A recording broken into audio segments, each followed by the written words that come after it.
It's 2021 and we are hopefully coming out of COVID lockdown. Welcome to the latest Skadi Podcast. In episode 10 of the Skadi Podcast, Damian talks with Nick Cowan, Group CEO of the GSX Group.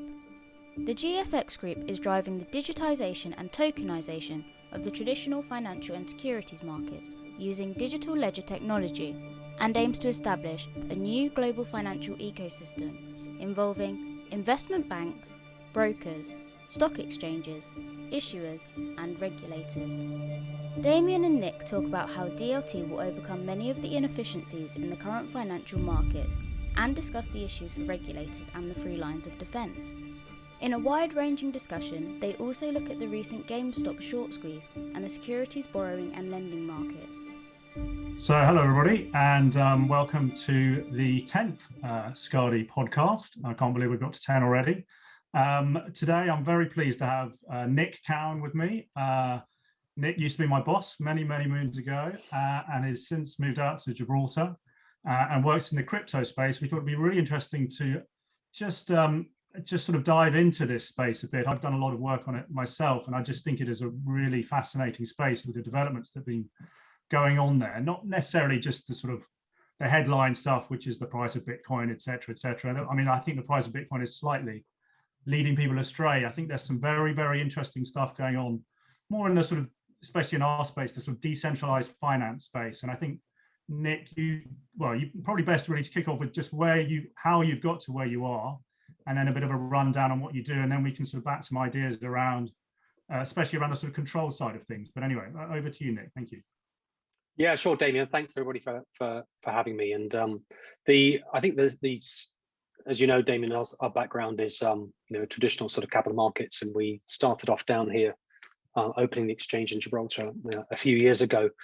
And at that time, in parallel, it'd be fair to say that it was very early days. I think Coinbase was probably about the only exchange really that had started at that point. And we had been approached to structure a asset-backed security that invested in Bitcoin. Now, bear in mind, this was 2015, and it was actually at $300. And the client I was with said, the great thing about this is it only goes up. And of course, me being a traditional guy said, it's very dangerous to say that.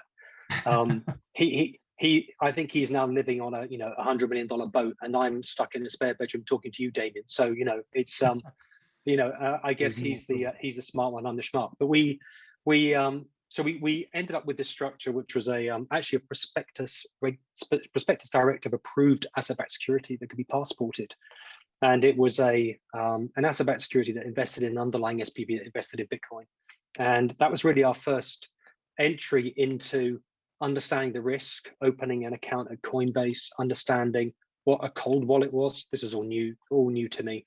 And the regulator at the time here had to go on that journey with us. And from there, that was really the start of our entry into understanding perhaps that there was something interesting happening in digital assets.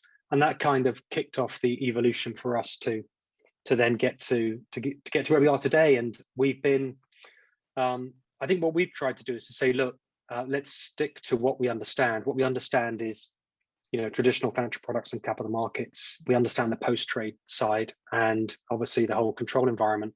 But what you're seeing and what you've seen is so much innovation happening, even if you like from the basics, which is T-instant. Effectively, if you're on an exchange and you buy Bitcoin, obviously subject to you withdrawing, you're effectively long of that asset immediately. And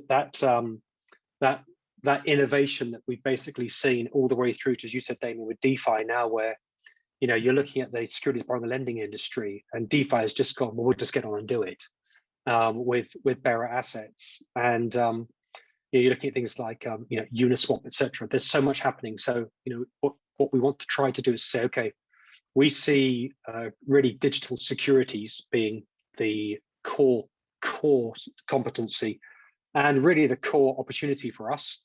I think there's nothing wrong with having 500 exchanges all trading Bitcoin, but ultimately, I think when you look at the size generally, I mean, BTC, I think has just gone through a trillion or whatever it is, but you look obviously the size of capital markets generally, and it's 100 trillion.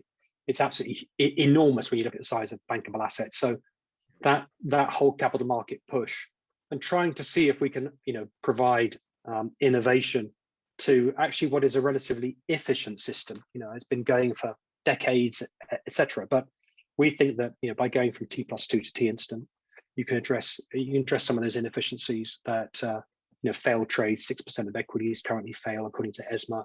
Counterparty risk is systemic in a T+2 environment. We'll talk about Robinhood maybe a little bit later, but that's an example. You have lack of interoperability between geographies. Generally, it tends to be quite mono geography.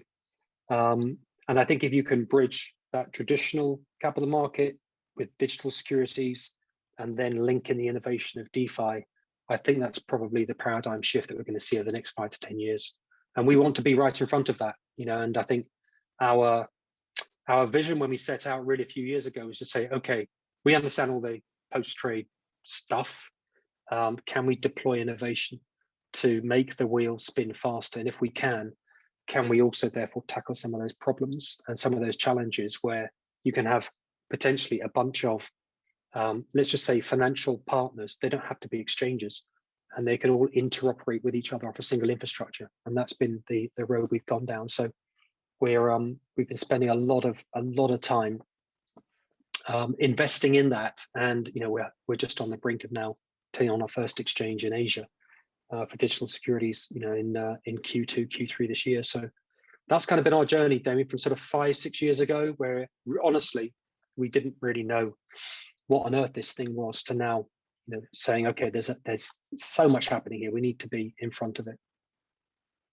That's great. A good intro to what you do. I mean, I think certainly from what you read a lot of the press around decentralized finance, a lot of people are sort of saying, oh, these guys are going to sort of eat the banks for breakfast, there'll be no need for banks, etc., etc. I think that is obviously a slightly naive thought process. Obviously there's a lot of intellectual capital tied up in banks. I think the banks are starting to realize that actually blockchain can sort some of the issues they have, and I think it will take time. There's no doubt that this thing is going to be switched on tomorrow. It's almost that we've come from an era of, for instance, a lot of netted settlement, a lot of netted custody type stuff, and actually we're now, if you can move to a single type of chain that smart contracts or whatever exist upon, then you can solve a lot of those problems, but you have to sort of build it in parallel. And I think banks are aware that it's out there. They're not just going to sort of roll their eyes and go, we have an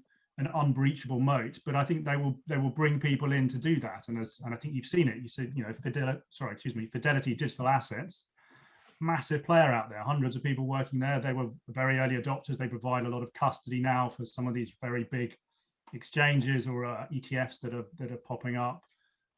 So I think, the banks still have a lot to offer, and I think that a lot of that merging between the two will happen in the coming few years. And I'm hoping, and I'm assuming that that's the sort of area that you're looking at. I mean, do you want to just give us, you sort of quickly mentioned when you were chatting about failed trades and all this sort of stuff, anything you could sort of add on to that sort of thing? I mean, what do you see that you can add from that perspective, or the sort of crypto space can add to that perspective? Yeah, I think it's not so much what it's more to do with I think the business model. So I think if you look at you and I work for a large global investment bank for many years, and if you look at most investment banks today, to take an example, anything up to 10,000 trades fail a day. And if you look at ESMA statistics on for example corporate bonds, 3%, equities are 6%.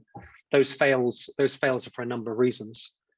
Part of it is because the technology upon which I think organizations generally, you talked about banks, whether it's investment banks, commercial banks, etc., that infrastructure tends to be often a couple of decades old, with technology built on top of what potentially is a relatively archaic infrastructure.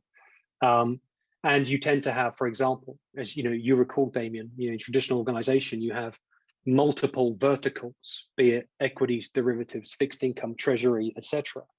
And then you have middle office, back office, product control, financial control, internal audit, operations, settlements. So you have this matrix of, some of the investment banks we know have 2,000 to 3,000 platforms, right? Because, and that's just been going the way for decades. And then you have the whole T+2 system where people are basically trading on margin. And there's often, just because of the nature of the model, you have people selling securities that, for example, they just don't own, and you have people buying securities where they haven't got the cash. So the broker playing principal all the time is having to step in the middle, and then you have the CCP effectively trying to novate those trades. I think a lot of that is to do with, I think, the funding model, and also the way that when you trade, you don't actually settle. So what we try to say is, okay, we need to move to a platform where it's effectively fully funding. We'll talk about netting and stuff later, but a fully funded model that enables you to, when you trade, you settle. And when we talk about settling, we're talking about settlement finality to comply with the directive. And settlement finality means effectively you've taken care of counterparty risk. And it means reconciliations are immediate. And let's just rule out fat finger trades, okay? We're talking about the fact that just like if you go on to, for example, Binance, you can't sell BTC unless you've got BTC in your wallet, right? But basically, that's the fundamental structure of the transaction. You can only buy things with the cash that you've got. You can only sell things with the assets that you have. And capital markets work efficiently, you could argue, because they allow you to have this opportunity to leverage and scale and buy on margin, etc. The downside is that the broker is acting as principal, and you're having anything up to 6% fails, which is just, in my view, it's just completely unacceptable. So I think shifting towards that fully funded and moving a lot of the post-trade to pre-trade can basically start to overcome those issues. And again, let's be really specific about this. I don't think that anyone should be endorsing or looking at some form of big bang overnight evolution. I think when you look at broker, exchange, CCP, CSD, registrar, nominee, banking rails, fiat, you're going to have an evolutionary process that we see going through a number of phases to basically start to see, in our view, more and more stuff effectively go on chain and basically collapse that financial markets infrastructure. And look, the banks, they can see the future. You saw Boney come out a couple of weeks ago. They're going to start providing custody for BTC. I think this is all just part of the evolution of adoption in the future. And banks know that they need to become much more efficient in terms of risk-weighted assets, failed trades, reconciliation. Our banks, we certainly have become, aware of, banks going into the overnight money market to fund the balance sheet, and perhaps because of the fails, they're overfunding or underfunding, they're overlending or underlending because of the reconciliation problems that they have. And I think that efficiency can be put in place, over time, and it will be, because the cost of capital is already high enough, and that needs to be fixed. So that migration to a digital platform, I think, is already happening, will happen now very quickly.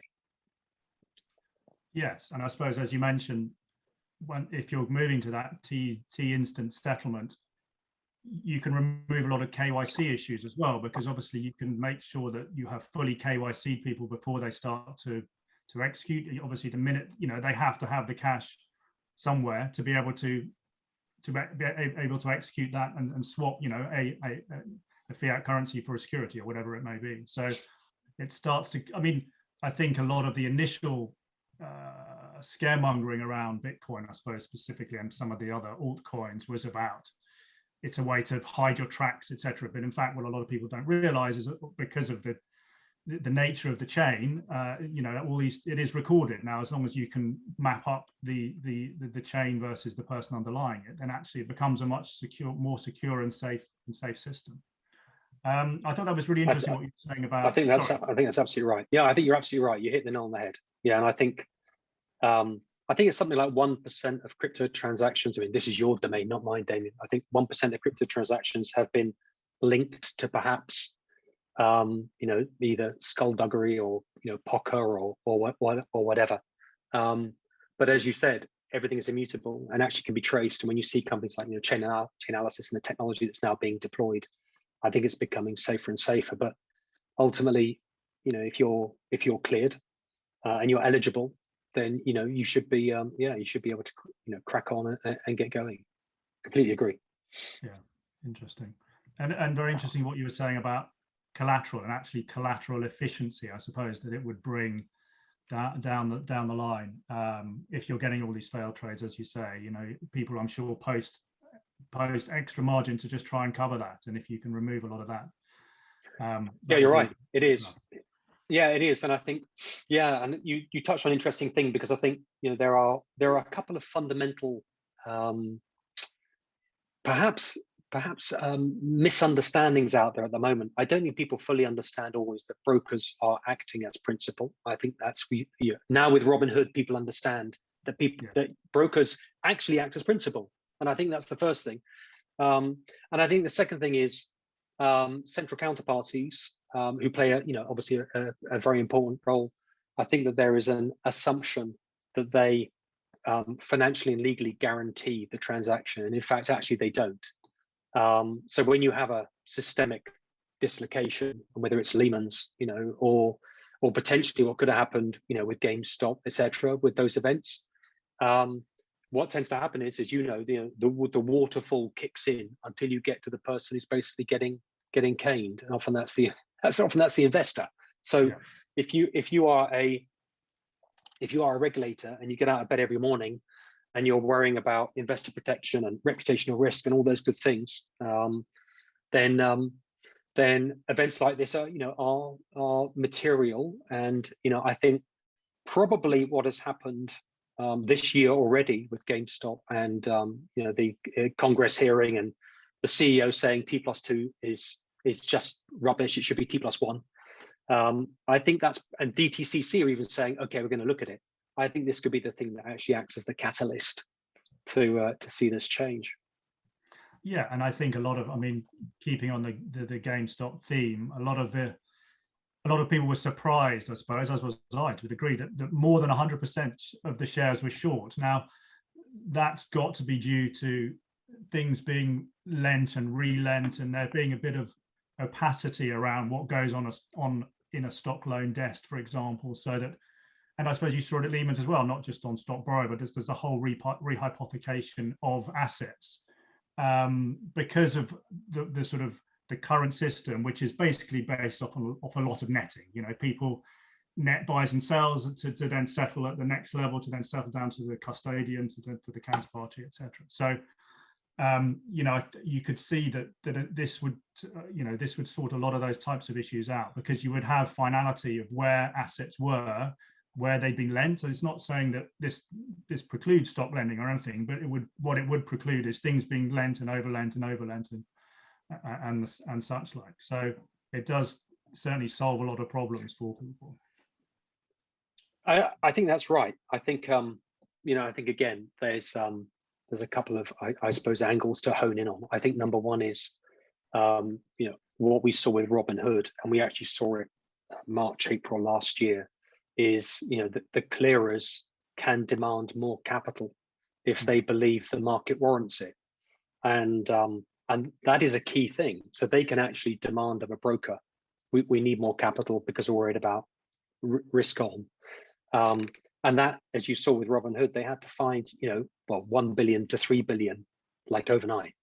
So that could have been a systemic risk, and I think that's one thing to focus on. And I think the other thing is, when you talk about netting, etc., I think there's a couple of angles there as well. I think, look, netting actually plays a very important role because it brings in HFTs and that brings in liquidity, okay, and that is good for markets. I believe markets should allow longs and shorts because that's what makes the world go round. But I think there's a couple of things. I think number one is, I think in a T-instant model, okay, well, netting doesn't work, right?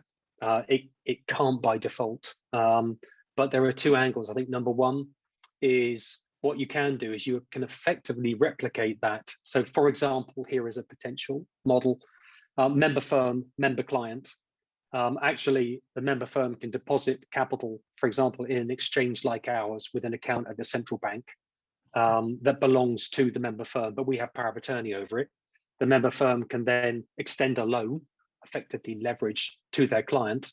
But an exchange like GSX can have the power that if Gamestop goes up 500% in a day, we can still affect the same safety, that you can basically stop things getting out of control. And if that margin is breached, you can then say, okay, we're going to adjust the trade. You're effectively taking out the clearer, but the rules are much more transparent. And I think that's absolutely vital. So I think that bilateral arrangement can happen very quickly. I think the second thing is, as well, as you just pointed out, when you look at the whole SBL market, and you've got something like 100 trillion of assets, of which something like 20 trillion are actually available to be borrowed and loaned. And in fact, only 2 trillion as a National Securities Lending website, 2 trillion are currently being loaned. So you've got this just massive pool of assets that aren't being optimized.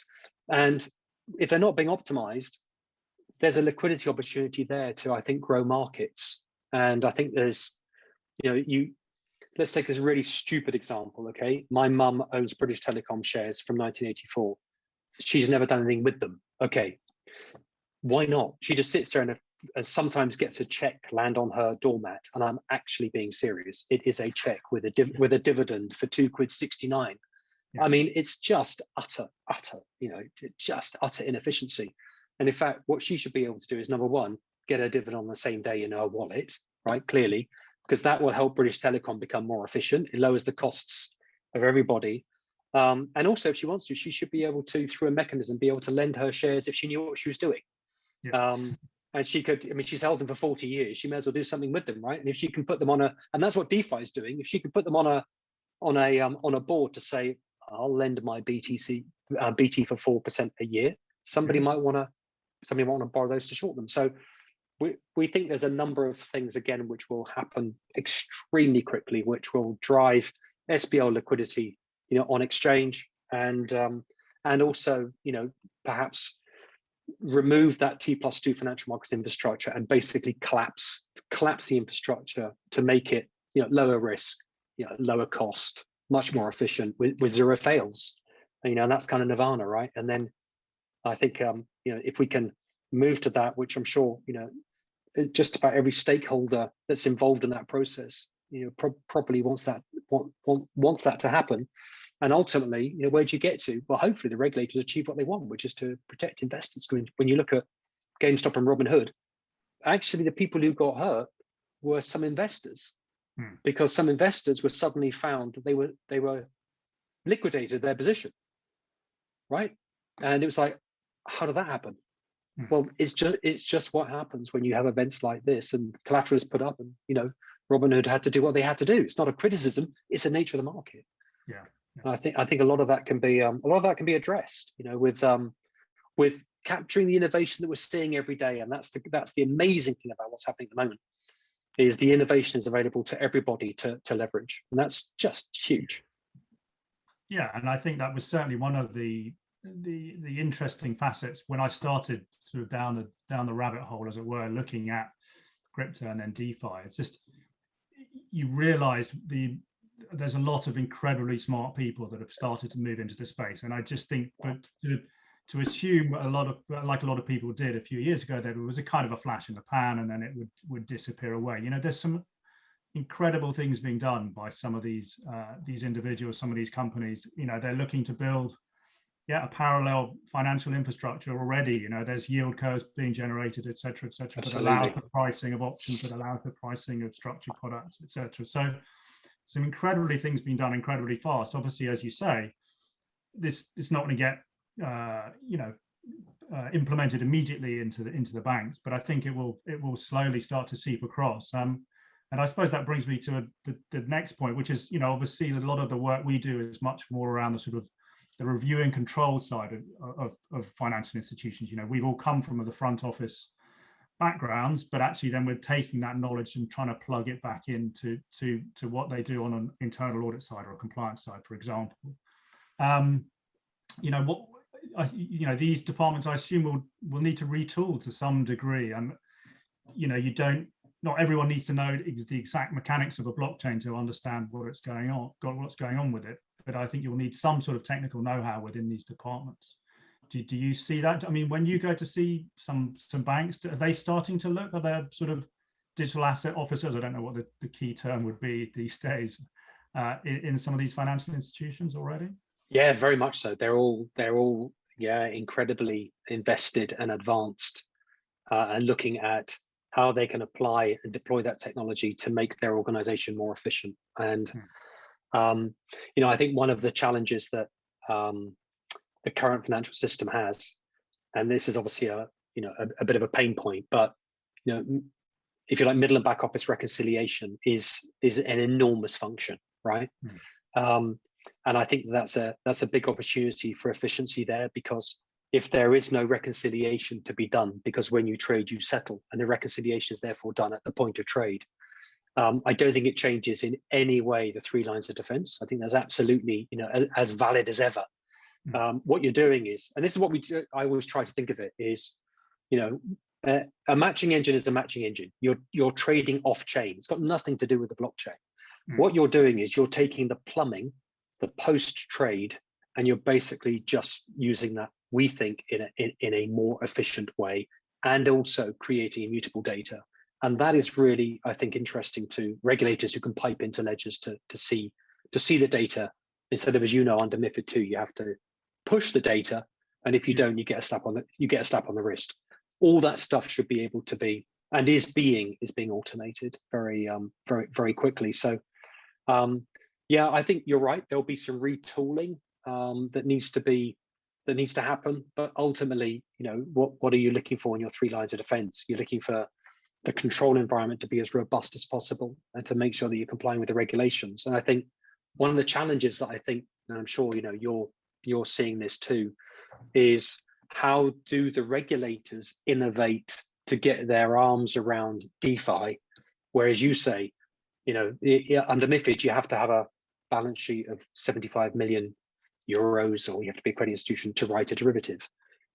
It seems that in DeFi, you can do what you like, right? So that investor protection angle, I think is critical, because regulators are going to have to, I think, move relatively quickly and innovatively, and think out of the box in order to get that protective control environment moving at a speed at which this parallel universe is growing. I mean, it's just exponential, right? So and I think it's very doable. There just needs to be alignment, I think, very very quickly, because at the moment most of DeFi is in bearer assets. It's not going to take long until that extends into potentially registered, and that, I think, is the opportunity, I think, for the regulators to really get involved and create that framework, which I think will become so powerful. Yeah, no, that's very true. Yeah, no, that's really interesting to hear, and I think you're right. I think, and I'm pretty sure that the regulators have been very close look at this already. I mean, I think there's been a lot of positive moves, or positive sounds, I suppose, towards the crypto space. I think it seems to have been accepted now, or to certain degrees of it have been accepted, rather than just pushed away. We'll wait to see how that sort of develops.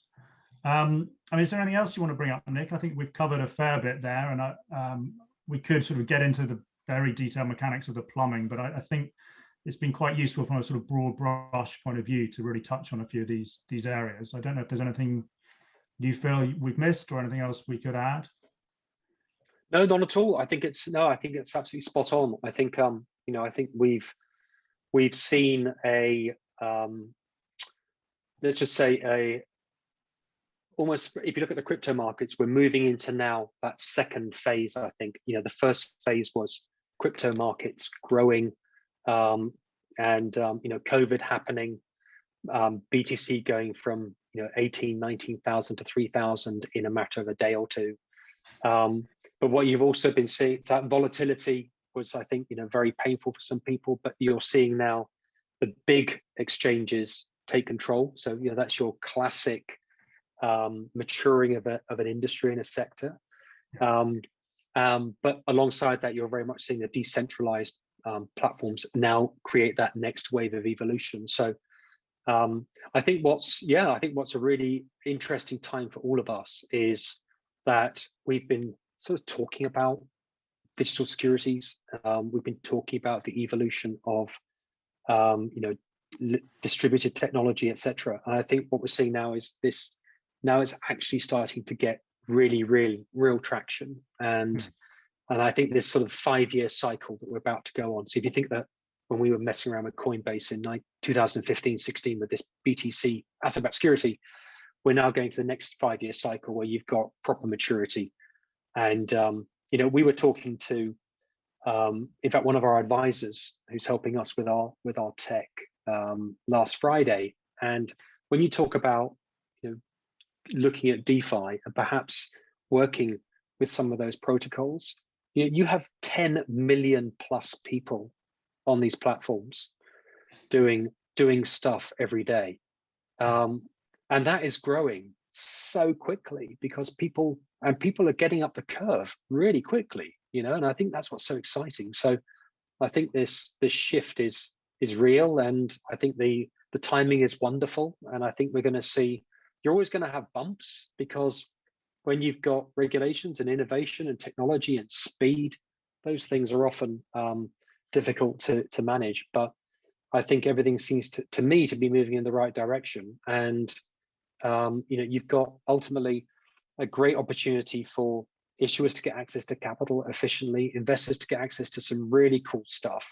And I think those things that we talked about earlier in the call, that if you can make markets, just deploy innovation to make them more efficient, where you remove those fails, you move that counterparty risk, and you start to drive, if you like, register of member on chain, then you're starting to get some really good things happening, And I think if if you think about it today, here's a really stupid example. Okay, so if you had to ring the airline to book a ticket, ring the airport to let them know you're coming, ring the airline lounge and say, can you reserve a seat for me?